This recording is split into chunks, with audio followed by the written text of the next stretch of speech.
কক্সবাজারে যদি কেউ এই স্ট্রিট ফুডগুলা খেতে চান, হ্যাঁ, ফ্রেশ আছে কিনা সেটা দেখে নিতে হবে, দামাদামি করে নিতে হবে।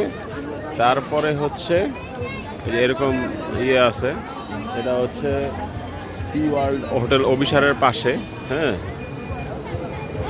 এখান থেকে দেখে এইগুলা ওইখানে কাটবে,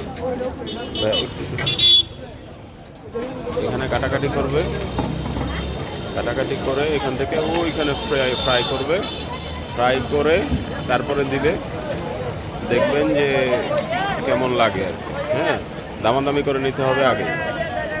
ব্যাটার মনে হয় সব কিছুর সেম ব্যাটার, এই যে ব্যাটারটা দেখা যাচ্ছে এটা সেম ব্যাটার, সব কিছু এটা দিয়েই ভাজে।